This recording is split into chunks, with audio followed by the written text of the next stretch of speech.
My name is David, and this is the story of my recovery.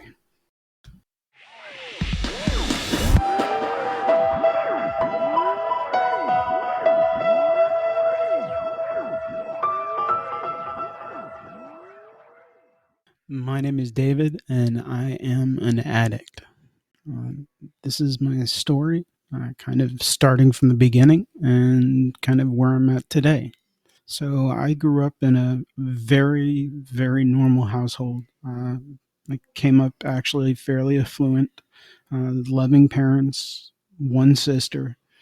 There definitely were some challenges. My father is a physician, and he we never were disciplined, but it was somewhat cold, and we always were starved for, let's say, not attention but approval, and that kind of is pervasive through my life, and it's what I would say led me, not led me, but yeah, I'll say it led me into my addiction, and it was that seeking of approval, seeking to fit in, wanting to be cool. It's a tried and true story. It's nothing new. Um, I was 13 when I first started smoking pot, and it was not only did it get me in with the cool kids, but it also provided me with the first time of some pause in my head.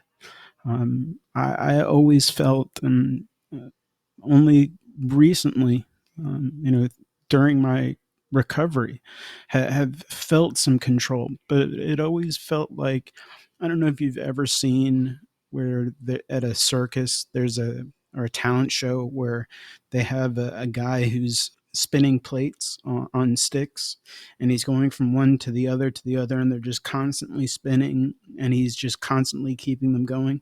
That always felt like what was going on in my head. It always felt like I had so many trains of thought that were just going crazy. I've learned now that part of that is anxiety. Part of that is obsessive thinking.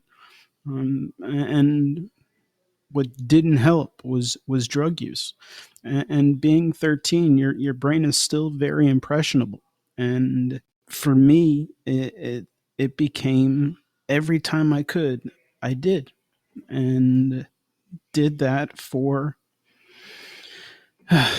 25, 28 years. Let me take a step back. So part of it was, I, I was 13, and like a lot of 13-year-old kids, I was looking for porn and in my house, and looking in what I thought would be my father's stash. And I was in his library, and I pulled out a book, and a key fell, and I was really caught off guard. I had no idea what that key was for, or why it would be hidden. And then I went searching for what that key opened.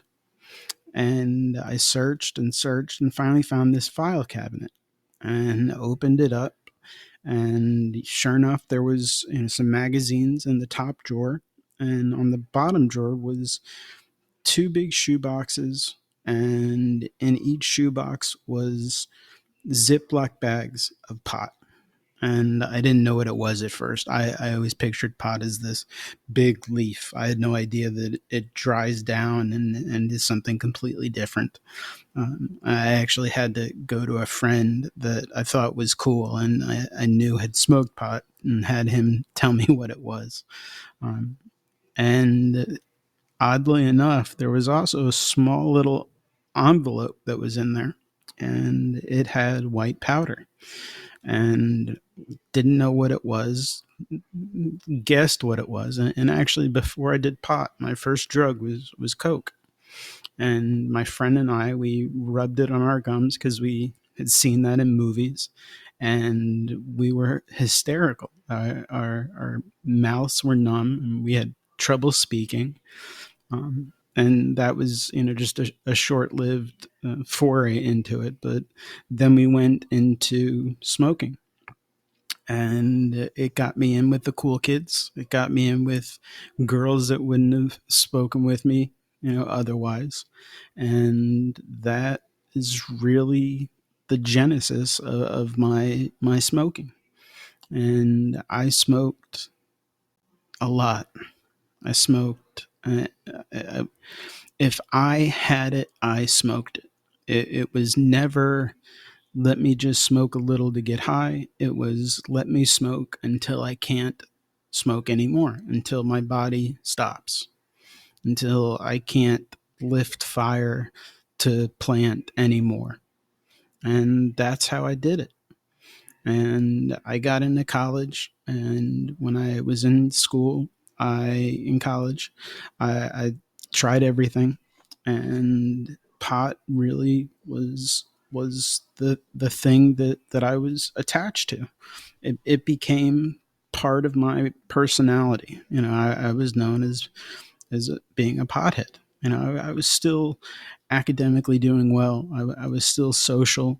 Um, but it was known that I was, a connoisseur, should I say. Uh, and I did have a few times where I stopped.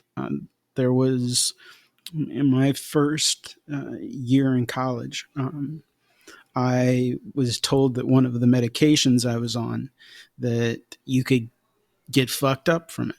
So I mixed a bunch of alcohol and these pills and passed out. And it turns out I ended up having seizures, and that scared the shit out of me. And I stopped everything. And I did that for a year.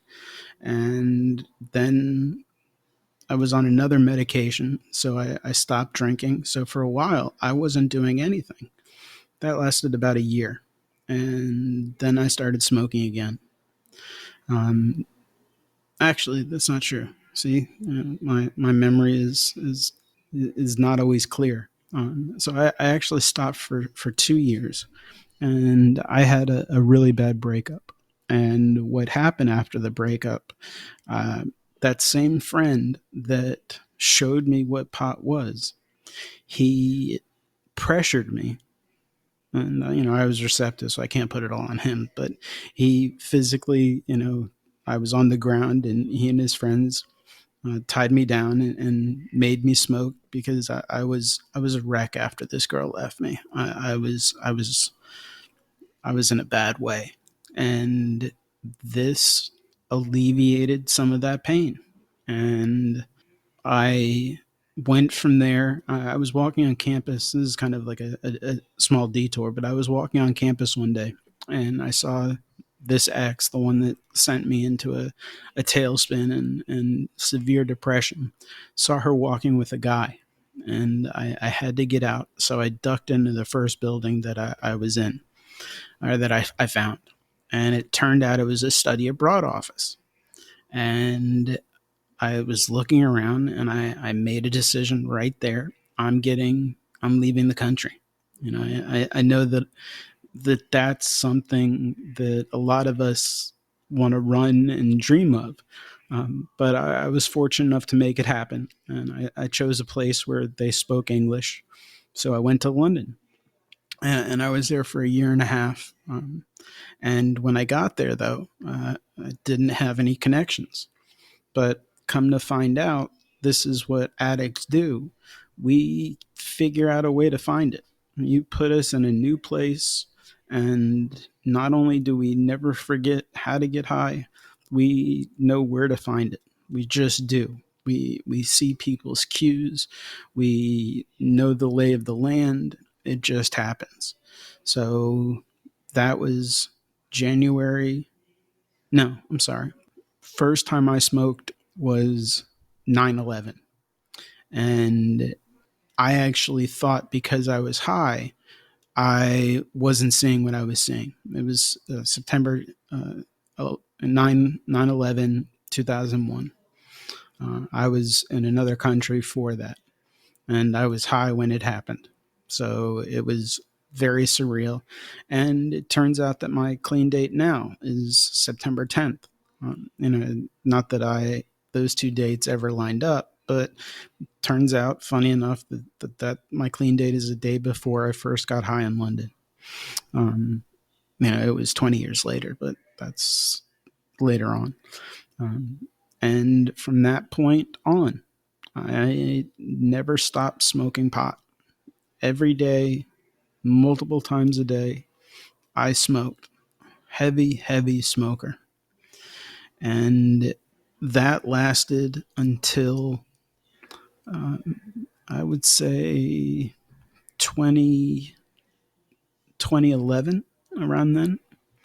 And I had to stop smoking because I needed to find a job. And I was introduced to what was called legal weed, um, and also called incense spice. Um, and I started down that road. And I thought I could say that I wasn't smoking because I was smoking that. Um, and not a lot of people know that that's the path I went down. Um, and we'll take it from there in a little bit.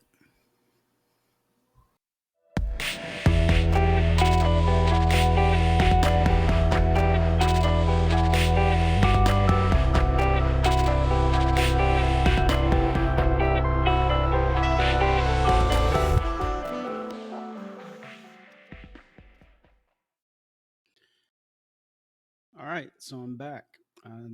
Still David, still an addict. This is the second part. I took some time in between the recordings, and I don't want to get too stuck in the weeds as far as what I've done. I think there's a certain amount of catharsis of putting this into a recording and getting it off my chest. But I don't want those parts of my past story to be the story. I've done some things in recovery, and I'd like to focus on that. Um, but there is, two other pieces that I do want to get to, before I get to actually being in recovery, being in the program.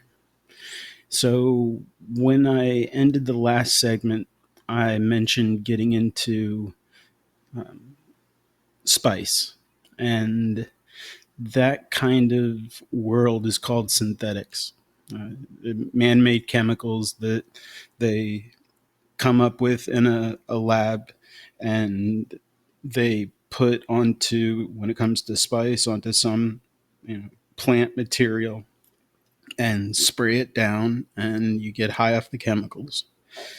So the second part, and this is where things really got dark for me, is I was in a head shop and they were running out of spice, and I saw something else, and it turned out that there was this powder that you could snort, and it would also get you high. Turns out that is also a synthetic, and colloquially it's called bath salts, and that's what I really got into. I was doing a lot of it, and I was doing it during work. I was doing it. I'm an addict, so there is no halfway. It's foot to the floor, going nonstop, and as hard as I can for as long as I can. And that's what I did. And that's what really started to take a toll on my health.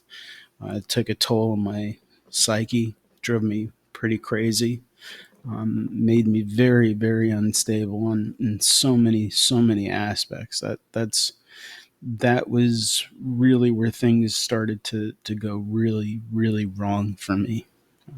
I was flailing at work. I couldn't. I worked in insurance recruiting, and I couldn't fill one job. and I did it for 2.5 years. Um, it was miserable, and I eventually had a breaking point, broke down, and then I ended up in a treatment facility, and that break was was really rough. I went through a detox that was took an incredible physical toll on me. I was really sick, and no one knew the extent of what I did because I never shared it. And it's pretty weird that I'm sharing all of this now, but that's something that the program has given me, is given me the ability to speak my story and not fear repercussion, because it's my past. It's not who I will be. It's not who I am today. It's who I was. And not to say that that's not still in me, but it's such a smaller percentage of who I am today than who I was then. And when I was in treatment, I was removed from the world that I had insulated myself in, and was given an opportunity to take a break from life. I didn't really participate in a 12-step program. I didn't get it. It was just more white knuckling it and going to some psych classes and getting therapy. And it was, we did some meetings, but it really wasn't that. It wasn't pushed, and I wish it was. I Towards the end, I started to go to more meetings, and we went to a bunch of AA meetings, and I didn't. It didn't click with me the same way that NA did. I just felt more at home in those meetings than I did in AA. Um, and it's hard to describe to someone who hasn't felt that themselves. It just, these were more of the people that knew me. They had been to the depths of drug addiction, and it was more of philosophy of any mind or mood altering substances that you're not prescribed by a doctor, that you take in an effort to get out of where you are or to get high. Um, that rang more true than just drinking, because drinking wasn't my thing. It never was. Not to say that I didn't do it, especially in college, to get fucked up, but it wasn't my thing. Drugs were always my thing. So coming out of rehab, I struggled quite a bit, but I stayed clean. And I did that for, I would say, 4 or 5 months. And, when opportunity presents itself, especially the addict in me, and I know that it's not too far away from me. And that's something I always have to remember. I was cleaning out my bedroom and moved a piece of furniture, and there was a big nugget of weed, and I couldn't help myself. So the 9 months I had, I gave that up. I smoked, and fortunately I didn't do anything more than that, but I started smoking daily again and hid it from everyone, and it was terrible. um, I ultimately was caught by my wife rolling a joint downstairs. We lived in a fourth floor condo, and I was in my car, and she just came up and knocked on the window and said, "What are you doing?"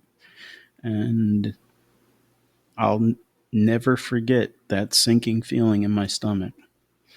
that the world is going to end now. I would have killed myself if I could have. I didn't, but I felt like it. And I had to tell my parents. I had to go back to the meetings that and I was going to meetings daily, but I was doing it high. And I thought I was being slick, but it turns out that I definitely wasn't the first and won't be the last person to do that. Um, but I had a friend in the program, and I immediately called him up, told him what happened. He came and met me at the meeting spot where I go, and I gave him all of my paraphernalia, all the drugs I had, and gave it to him. And since that day, that was September 10th, 2018, I've been clean. Uh, I've been in the program now 4.5 years. I have a sponsor. I've worked steps. I participate in meetings somewhat. I don't do it that often. I'm not very comfortable sharing. So again, it's very surreal to be doing this, in a recorded format, one that's going to last as long as I let it ride. But I'm also a treasure for my home group. Having a home group is a big deal. It helps create this sense of fellowship, and that's also what really has kept me involved in the program and has helped me stay clean is the friends that I've met in recovery. Uh, People that know what I've been through and I know what they've been through. I've shared all of this with my sponsor and hold nothing back from him. So there's a certain sense of freedom that comes from that. And recently, I've started a new job, and it's actually the same job that I did when I went to rehab. I'm doing insurance recruiting again, but this time with a clear head and not being high every day. I've done much better.